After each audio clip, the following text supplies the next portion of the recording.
reductions we'll talk about in a moment. We will also assess the danger a suspect poses based on his history and the facts of the most recent crime right at the point of arrest, not a month or so later. We need to get all defendants a lawyer sooner, not later. An engaged defense attorney can help bring the low-level cases, which constitute the vast majority of the cases we receive, over 80%, to a prompt and just conclusion. Nothing good can happen until these defendants have an attorney. And we again invite the public defender to join us in this reform effort. Finally, we wish to revive the Cuyahoga County's proven successful early disposition court so that non-dangerous offenders can be fast-tracked into treatment or other alternatives they need. They shouldn't sit in jail, miss school, or lose jobs because they don't have a lawyer and they can't get the system started. Needless to say, delay wastes money and is the enemy of justice. Coincidentally, I was just talking to the state public defender, Tim Young, who was called to offer support for this project, and he noted that we both have the same statement on our front page of our website. Justice, in quoting Gladstone, justice delayed is justice denied. It's not often that the state public defender and the prosecutor are on the same page. We are on this. We are on the same page that we want to achieve justice. And delivering justice early and admitting errors and righting wrongs is part of it. Last year, we established a conviction integrity unit, which I told you we pilfered from New York because it's a great idea. And we have senior prosecutors examining new claims of innocence. So far, they have reviewed 70 cases. And when confronted with evidence of an error, we will do what is right. We did just that in 3 men convicted of murder in 1975. Last year, the key prosecution witness, who was only 12 at the time, recanted his testimony. When we re-examined it, we realized a mistake was made. Our prosecutors became convinced that the 3 defendants had been wrongly convicted, and we stood up in court and said so. And there have been other cases. When I came to this office, we were seeking the death penalty as an office in 78% of the death penalty eligible cases. In the past 2 years, we have sought it 4 times. We've reduced it to 7.5% of the eligible cases. Twice we've asked Governor Kasich to commute death sentences and twice sustain them. I do not oppose the death penalty, but I do believe it should be very, very carefully reserved for only the strongest and most heinous cases. Doing so also saves money and valuable resources to be used in other cases because capital cases are so extremely complicated, and they have to be. The worst thing imaginable would be to execute an innocent person. In the long run, with this reform, we expect to get more convictions by charging fewer cases. The pursuit of justice drives everything we do in this office.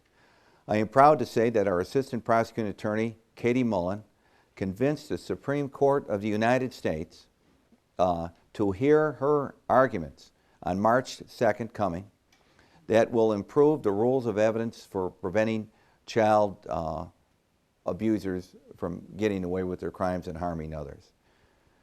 Justice is about standing up for the safety of abused children and fragile families, and about enforcing child support awards so that struggling families can get the money to which they need to live.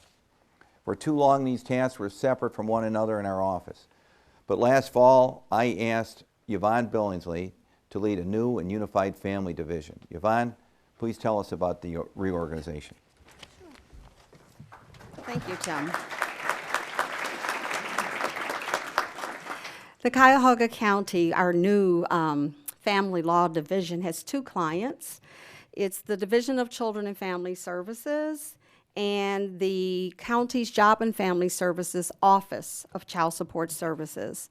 The Division of Family and Children's Services is responsible for keeping children who are at risk of abuse or neglect safe. Children must be removed and protected in a family if their own families are unsafe. The Office of Child Support Services is responsible for establishing, monitoring, and enforcing child support, and also establishing paternity. Both agencies provide programs and services which strengthen families and also foster self-reliance. As prosecutors, we act as gatekeepers so that children are not unnecessarily removed from their homes. As enforcers, so that obligors who can pay child support but will not are held accountable. And for those who want to pay but cannot, we offer alternatives to incarceration through the Office of Child Support Services.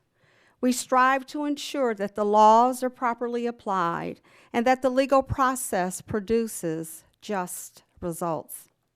In the Family Law Division, we collaborate with our partners and our stakeholders and our courts to help our clients better serve at-risk families and children. It's hard work. Our cases involve families in violent relationships, families that abuse alcohol and drugs, families that abuse and neglect their children, families with untreated mental health illnesses, families struggling with unemployment and homelessness, families too poor to meet the basic needs of their children. All those factors put children at a higher risk of being harmed and exploited, or of becoming unruly, delinquent, and eventually the next generation of criminals who degrade our communities.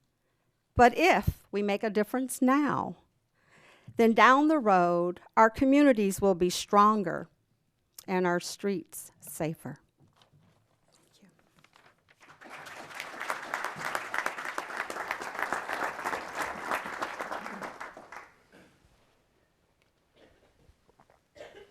Thank you, Yvonne. And in a moment, we'll also hear from Dwayne Deskins from the Juvenile Unit. You'll see that we're building towards the future in Cuyahoga County to prevent crime and prevent where it comes from.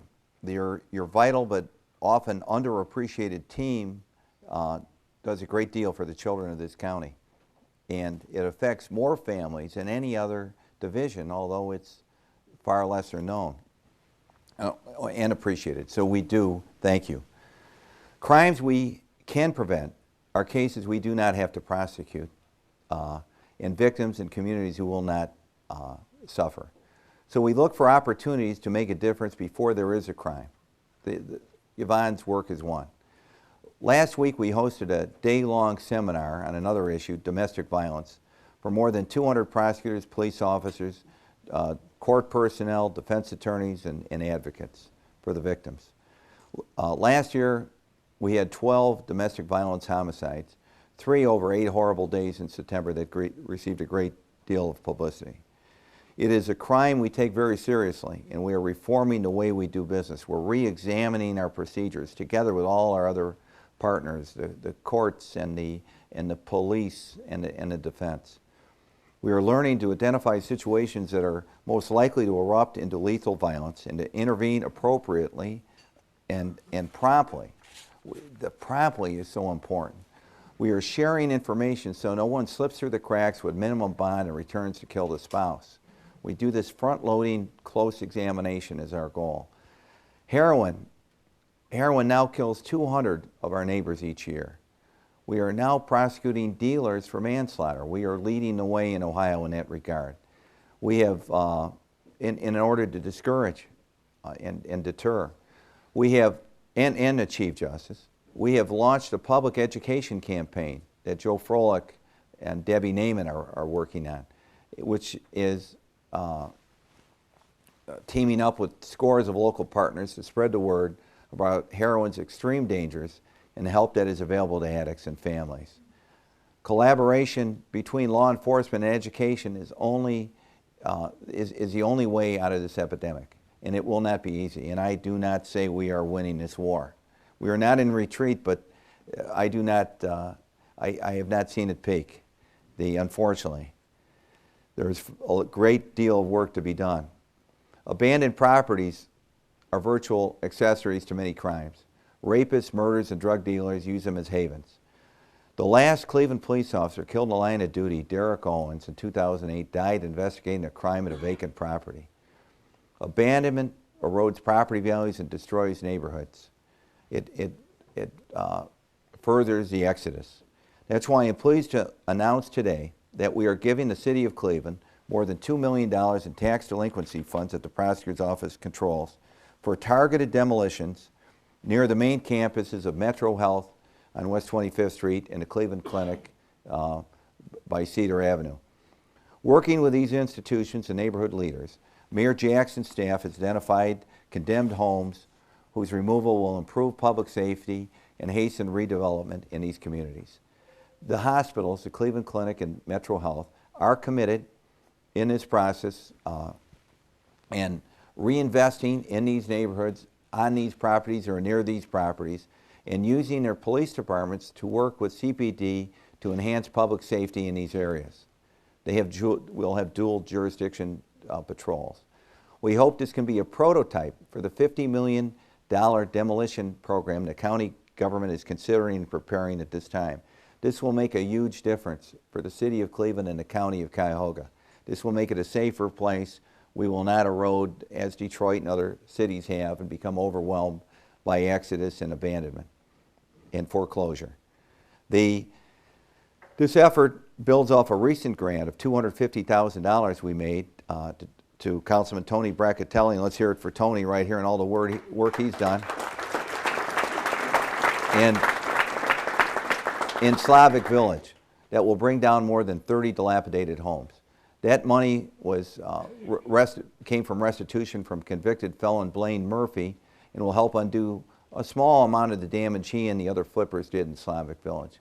But Slavic Village is a prototype of a neighborhood that's being revived, and it can be done all over this city. And we're excited by it. We're excited by the work that the mayor, Mayor Jackson, the City Council, President Kelly, and the County Council, and President Brady are doing, and the work and the accomplishments that $50 million in bonds can do. It's a great investment for this county, and it helps reduce crime.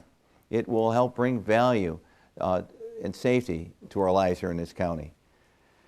Justice is sometimes a balancing act. Nowhere is that more clear than in the juvenile division, where our prosecutors deal with crime and heart-wrenching violence while also trying to turn around young lives. To talk about this virtual revolution of thought and procedure taking place with the cooperation of a great juvenile court, let me introduce our first Assistant Cuyahoga County Prosecutor and the head of our juvenile division, Dwayne Deskins.